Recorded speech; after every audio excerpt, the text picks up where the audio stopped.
Nah, sekarang apakah orang baik yang tidak beragama itu bisa masuk surga? Bisa, karena bukan agama yang membuat orang masuk surga. Kalau agama yang membuat orang masuk surga, mati harus dibarengi KTP.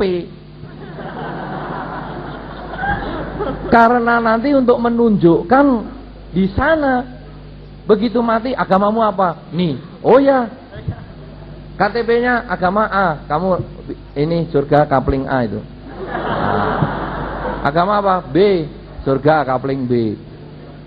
Kalau sudah surga ada kapling seperti itu, surga menjadi tidak universal, hanya orang yang kenal agama yang masuk surga.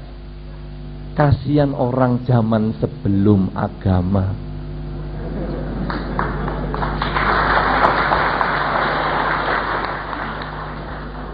Orang-orang purba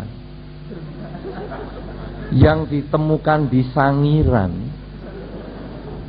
maupun dari Mojokerto, Homo sapiens mojokertensis, atau yang di Peking, Sinanthropus pekinensis, kasihan mereka tidak masuk surga. Apakah kalau sudah Homo sapiens itu yang setengah monyet segala macam itu, kalau nggak masuk surga itu kan kasihan. Oh, mereka juga punya kebajikan. Nah, oleh karena itu ukuran surga bukan agama. Di dalam Dharma, ukuran surga adalah perilaku. Karena itu, ada agama, misalnya agama A, kok dia jahat? Apakah dia ragu dengan agamanya? Bukan. Kadang kita itu tidak bisa mengalahkan ego kita sendiri. Contoh gampang, tidak usah ngomong jahat-jahatan lah. Marah. Anda tahu toh marah itu jelek, tapi kan masih sering toh marah. Iya kan?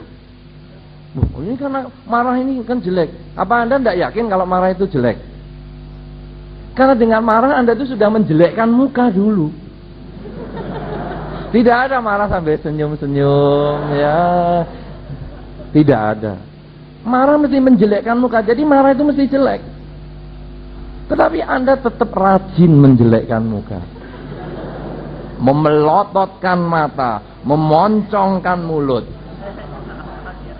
sampai nanti kalau lahir lagi karena Anda sering marah, maka Anda lahir dengan standar muka marah. Jadi begitu lihat Anda, loh kok menakutkan mukanya seperti marah. Pernah Anda ketemu orang yang seperti itu toh? Lihat tuh, sudah menegangkan sekali lihat dia. Padahal dia nggak marah. Kenapa? Kenapa dia marah-marah? Karena dia tidak bisa mengatasi dirinya sendiri. Inilah makanya kita diajarkan bagaimana pengendalian pikiran ini. Pengendalian pikiran tadi adalah tujuan yang ketiga tadi. Bagaimana badan dan batin ini menjadi satu. Marah-marah itu sebetulnya ketika badan di sini, batinnya ketinggalan. Apa kata-kata waktu marah? Aku kan sudah ngomong toh dulu, kamu kan nggak boleh begitu. Kenapa kamu lakukan? Loh, ini kan kembali yang dulu. Aku kan sudah ngomong toh, kamu jangan mainan api karena nanti kebakaran, nanti belum ini. Itu yang bikin marah. Jadi badan dan batin Anda ketinggalan. Sama dengan korupsi, sama dengan yang lain-lain. Anda tidak bisa mengatasi diri sendiri. Karena kita belum bisa badan dan batin menjadi satu. Bukan salahnya agama, tapi salahnya perilaku manusianya sendiri. Jelas itu Pak. Coba sekarang, siapa yang tidak korupsi di antara Anda? Maju.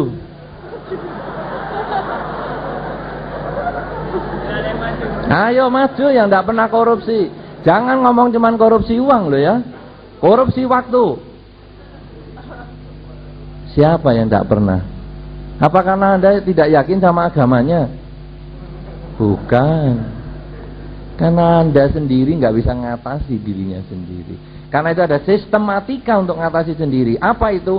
Komitmen. Agama Buddha mengajarkan ada komitmen. Apakah yang disebut komitmen? Peraturan dasar yang disebut 5 kemoralan. Tidak membunuh, mencuri, melanggar kesusilaan, bohong dan mabuk-mabukan. Ini adalah latihan komitmen. Apalagi kalau nanti dikembangkan, misalnya tidak makan setelah jam 12 siang dan sebagainya, berpuasa, itu komitmen. Anda makan malam tidak salah kok, bukan karena buruk, tapi saya punya komitmen, saya tidak makan.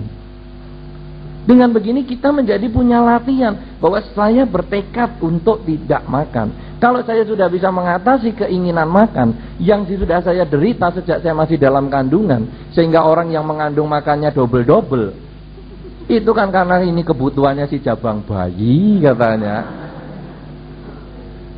Itu kan kebutuhan dasar. Sampai bayi begitu lahir nangis, dia hanya butuh makan. Anda gede, Anda cari duit juga hanya karena butuh makan. Begitu tidak makan pingsan, kan hanya begitu aja. Nah, sekarang ketika saya bisa mengalahkan tekanan pada kelaparan ini, saya mengalahkan sesuatu yang sudah saya miliki sejak saya masih dalam kandungan. Kalau begitu hinaan, celaan, apa tuh artinya? Karena waktu saya bayi di dalam kandungan, saya dihina, saya dicela, saya nggak tahu apa-apa. Saya tahunya lapar. Lah kalau sekarang keinginan yang sejak bayi saja sudah bisa saya tundukkan dengan komitmen saya, kenapa saya tidak terus mulai untuk melangkah yang lebih besar? Dengan cara begitu, sedikit demi sedikit, korupsi yang ada di dalam diri kita bisa ubah. Nggak usah mengubah dunia, karena satu jari menunjuk, tiga jari kan menunjuk diri sendiri. Jadi Anda itu sebetulnya ngomong korupsi, Anda juga lebih jauh korupsi kok. Karena itu sekarang kita perbaiki diri kita, karena dengan kita bisa memperbaiki diri kita, dunia ini berkurang satu penjahatnya. Iya kan? Nah kalau semua orang sudah berpikir begitu, kan ini jadi baik dunia ini. Jadi mulainya dari kita, bukan dari yang lain-lain. Dan tidak perlu ngajak yang lain-lain, karena yang lain kadang diajak aja belum bisa, terus kita ya udahlah karena kamu belum, aku ya nggak usah lah. Ya kapan bisanya? Ya. Nah oleh karena itu semua punya kesempatan masuk surga dengan kelakuan yang baik, tanpa harus beragama apapun juga.